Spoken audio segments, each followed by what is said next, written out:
नमस्कार साथियों, युवा मंच यूट्यूब चैनल पर आप सभी का स्वागत है।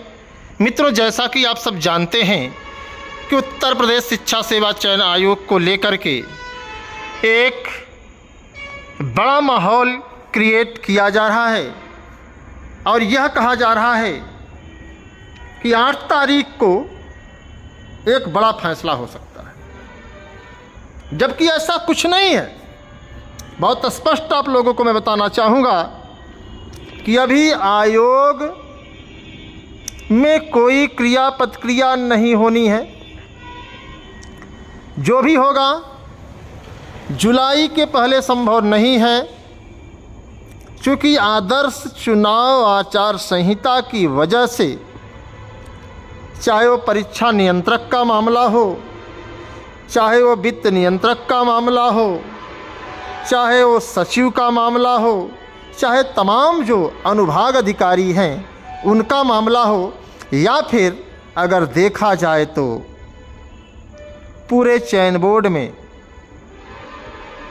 शिक्षा सेवा चयन आयोग को स्थानांतरित किया गया है, उस मामले को लेकर के देखा जाए तो स्पष्ट है कि आपकी परीक्षा अक्टूबर में हो सकती है।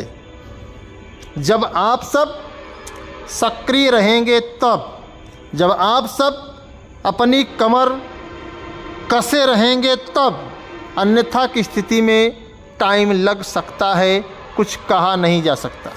आप जानते हैं कि शिक्षा सेवा चयन आयोग में अब कई तरीके की भर्तियां होंगी और कई तरीके की भर्तियों को संपन्न कराने को लेकर के कई तरीके का विवाद भी होगा और कई समस्याएं भी सामने आएंगी। ऐसे में इन समस्याओं से निपटने के लिए बेहतर यही है कि या तो अलग अलग शिक्षा सेवा चयन आयोग हो, जो संभव नहीं है। अब एक हो चुका है, मर्ज हो चुका है। अब बेहतर यही है, मैं आप लोगों को बहुत साफ शब्दों में बताना चाहूँगा कि अब बेहतर यही है कि आप सब मजबूती से, पूरी ताकत के साथ, पूरे जज्बे के साथ, पूरे जोश के साथ सरकार पर दबाव बनाएं। मैंने पहले भी बताया था और आज भी कह रहा हूँ कि लोकसभा का चुनाव है, विधानसभा का चुनाव नहीं। लोकसभा का चुनाव प्रधानमंत्री की कुर्सी को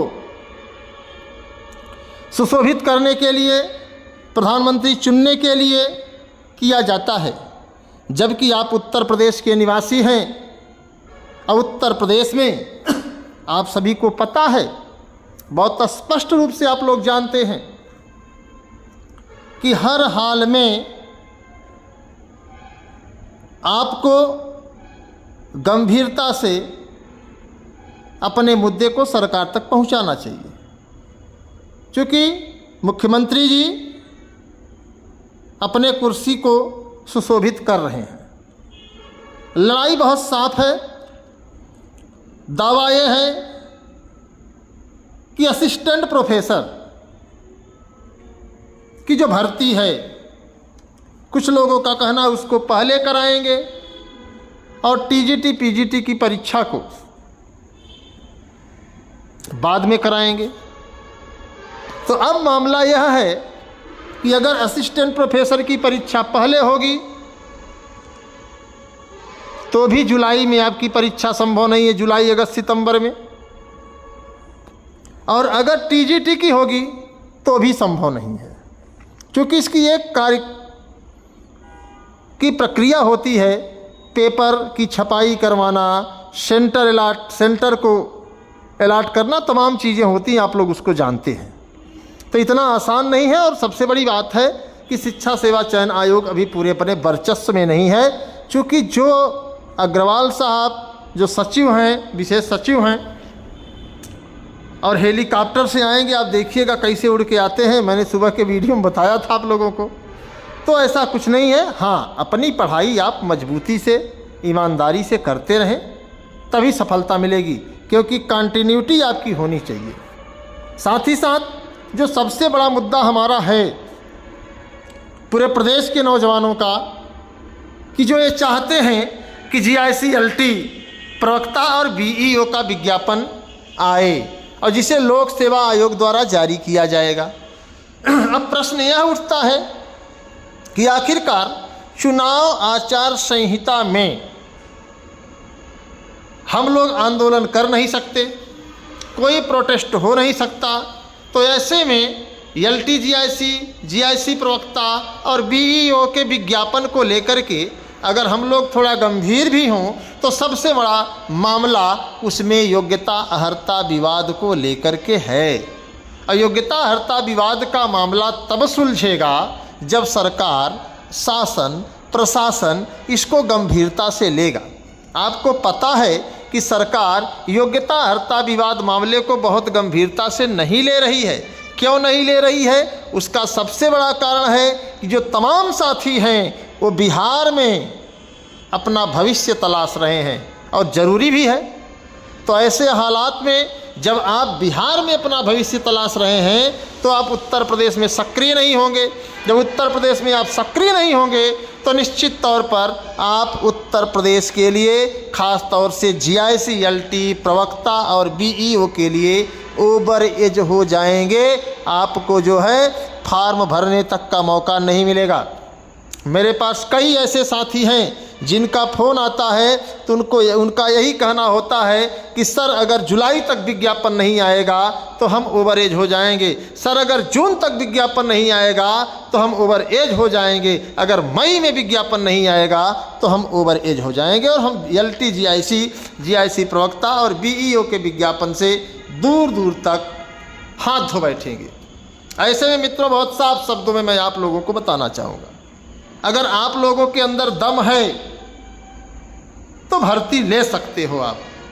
बस आपको थोड़ी सी मेहनत करनी होगी, थोड़ा सा समय देना होगा और ख़ास तौर से सोशल मीडिया पर। जैसे ही आप सोशल मीडिया पर सक्रिय होंगे, यकीन मानिए आपका योग्यता अर्हता विवाद का मामला सरकार गंभीरता से लेगी और उसे हल कर देगी। तो बेहतर यही है कि समय आप लोगों को सक्रिय होने की ज़रूरत है। आप सभी को पता है कि हमारी बाइक चोरी हो गई, हम पैदल हो गए, हम समय से आयोग नहीं जा सकते, हम समय से बोर्ड नहीं जा सकते, हम समय से निदेशालय नहीं जा सकते। ऐसे में हमारे सामने एक बड़ी क्राइसिस है। लोगों को लगता होगा कि युवा मंच टीम के पास बहुत पैसा है, लेकिन ऐसा नहीं है। युवा मंच टीम बेरोजगारों की टीम है।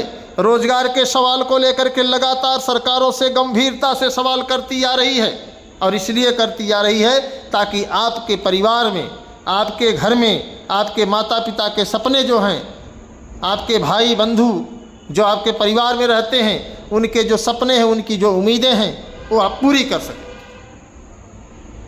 लेकिन आप हैं कि आप एकदम ठंडे हैं। देखा जाए तो TGT PGT में ही 13,19,000 लोग हैं, लेकिन वो पता नहीं कहाँ गुम हैं, जिनका दूर दूर तक कोई पता नहीं है। कोई भी वीडियो बनाइए, अपील करिए, 1000-2000 लोग सक्रिय होते हैं। तो सरकार इस बात को देखती है। और मैंने आपसे पहले भी कहा था और आज भी कह रहा हूँ कि युवा मंच यूट्यूब चैनल को प्रशासनिक अधिकारी जो बड़े बड़े, चाहे वो सचिव हों, चाहे अध्यक्ष हों, जो भी हैं, एक बार ज़रूर देखते हैं कि आगे अगली कार्रवाई युवा मंच टीम की क्या हो सकती है। तो ऐसे हालात में आप सभी साथियों से मैं बहुत स्पष्ट बताना चाहता हूं कि मित्रों, वक्त की इस नज़ाकत को समझिए। चुनावी दंगल चल रहा है इस समय, चुनावी कुरुक्षेत्र में चारों तरफ से पक्ष विपक्ष अपने दांव में लगे हुए हैं। बस आपको अपना दांव लगाना है, आपको अपना दांव लगा करके विज्ञापन लेना है, आपको अपना दांव लगा करके सीट वृद्धि कराना है, आपको अपना दांव लगा करके परीक्षा तिथि घोषित कराना है, आपको अपना दांव लगा करके अपने करियर को बनाना है, आपको अपना दांव लगा करके अपने भविष्य को सुनिश्चित करना है। फैसला आपको करना है। तो अगर आप सब सक्रिय हो जाइए, इसलिए मैं बार बार कहता हूं कि आप इस वीडियो को अधिक से अधिक शेयर करें। अब तो युवा मंच टीम एक बड़ी मजबूत टीम होती जा रही है। लगभग 1.5 लाख से अधिक 1,60,000 लोगों ने युवा मंच टीम को पसंद किया है और युवा मंच टीम को सब्सक्राइब किया है, तो आप भी अगर इस चैनल से नहीं जुड़े हैं तो आप चैनल से जुड़िए। आपके मुद्दे की लड़ाई मजबूती से हम लोग लड़ते हैं और पूरी ईमानदारी से लड़ते हैं। अब आप देख सकते हैं एक बड़ी संख्या में युवा मंच टीम से लोग जुड़े हैं। साथ ही साथ मित्रों बता दें, एडेड जूनियर शिक्षक भर्ती को लेकर के भी युवा मंच टीम का जो प्रयास है अब जारी होने जा रहा है। आपको पता है कि एडेड जूनियर शिक्षक भर्ती में 3 विवाद थे। 3 विवादों को लेकर के जो है न्यायालय में मामला चल रहा था, लेकिन अब सिर्फ और सिर्फ 2 विवाद बचे हैं। 2 विवाद कब निश्चित होंगे यह तो अभी पता नहीं है। जूनियर 50% को लेकर के लगातार कवायद चल रही है। साथ ही साथ इनवैलिड सीरीज का भी मामला न्यायालय में जा पहुंचा है। जब इनवैलिड सीरीज का मामला न्यायालय में पहुंच चुका है तो डबल बेंच का मामला है, सुनवाई जल्द होगी। अब हमारा ये प्रयास हो कि भर्ती प्रक्रिया जल्द से जल्द पूर्ण हो, और अगर आप सब चाहते हैं कि भर्ती प्रक्रिया जल्द से जल्द पूर्ण हो तो आपको थोड़ा सा गंभीर होना पड़ेगा, आपको थोड़ा सा सक्रिय होना पड़ेगा। कई ऐसे साथी हैं जिनके कॉल्स मेरे पास आ रहे हैं और उनका सीधे सीधे कहना है कि जो कुछ भी हो, चाहे जिसके घर में खुशियां आएँ, कम से कम उनको रोजगार मिले। तो इसको भी लेकर के युवा मंच टीम एक बेहतर कदम उठाने जा रही है। साथ ही साथ बात करेंगे मित्रों आरओ पुलिस भर्ती, यूपीपीआरटी, पेट, नेट और टेट को लेकर के। तो आप जानते हैं कि आरओ री एग्ज़ाम को लेकर के अभी तक कोई सूचना नहीं है, कोई कैलेंडर नहीं है, और तमाम छात्रों का, तमाम साथियों का ये मानना है कि लोक सेवा आयोग जल्द से जल्द जो है कैलेंडर जारी कर दे, ताकि ये स्पष्ट हो जाए कि आरओ और पीसीएस की परीक्षा कब होगी। साथ ही साथ पुलिस भर्ती को लेकर के भी तमाम साथियों के मन में सवाल, भ्रष्टाचार को लेकर के सवाल, सरकार के प्रति जो है एक उदासीनता दिखाई दे रही है कि पुलिस भर्ती का पेपर लीक हो गया, और सच्चाई यही कि उत्तर प्रदेश में ऐसी कोई भर्ती नहीं है जिसका पेपर लीक ना हुआ हो, और सरकार इसमें चारों तरफ से निठल्ला साबित हुई है, फेल साबित हुई है, असफल साबित हुई है। तो सरकार को इस बार परीक्षा कराना है तो पूरी मजबूती से। और आपको बता दें आरओ और पुलिस की परीक्षा भी आपकी अगस्त, सितंबर, अक्टूबर से पहले संभव नहीं है। साथ ही साथ प्राथमिक शिक्षक भर्ती को लेकर के लगातार मैं आप लोगों से कह रहा हूं कि मित्रों वक्त है। प्राथमिक शिक्षक भर्ती के लिए आप लोग कमर कस लीजिए और सरकार को सही दिशा में तार्किक तौर पर समझाया जाएगा कि प्रदेश में पद खाली है तो उसे भरे जाने की ज़रूरत है। पहले पदों को भरा जाए, उसके बाद छात्र स्वतः आएंगे। उसी तरीके से पेट को लेकर के तमाम साथियों में नाराज़गी है कि पेट की जो प्रक्रिया है वो गलत है। पेट में एक कॉमन नंबर कट ऑफ होना चाहिए, एक, ताकि जो छात्र उस कट ऑफ की एरिया में आते हैं वही छात्र हर भर्ती में जो है यूपीपीएससी के द्वारा लिए जाते हैं, अन्य छात्रों को मौका नहीं मिलता। कहने का मतलब कि सभी भर्तियों में कुछ चुनिंदे छात्रों को ही बुलाया जाता है और उन्हीं को जो है चयनित कर लिया जाता है और फिर सीटें खाली हो जाती हैं, और एक जटिल प्रक्रिया है। टेट को लेकर के आप लोग जानते हैं, टेट 2021 को में कॉमन नंबर को लेकर के मामला न्यायालय में गया था। सिंगल बेंच से एक बड़ी जीत मिली, 2 नंबर कॉमन तमाम याचियों को देने की बात कही गई। लेकिन अब समस्या इस बात का है कि पीएनपी का कहना है कि हम टेट वालों को नंबर नहीं देंगे, हम डबल बेंच जाएंगे। हालांकि पीएनपी अभी डबल बेंच नहीं गई है। बहुत जल्द सूत्रों से पता चला है कि जल्द से जल्द जो है पीएनपी डबल बेंच जा रही है। तो जो भी साथी इस क्राइटेरिया में हैं उनसे निवेदन है कि आप लोग भी अपनी कमर कस लीजिए, आपको डबल बेंच में लड़ना पड़ेगा। अगर आप लड़ना चाहते हैं तो आप हमारे मोबाइल नंबर 9451505685 पर अवश्य संपर्क करें।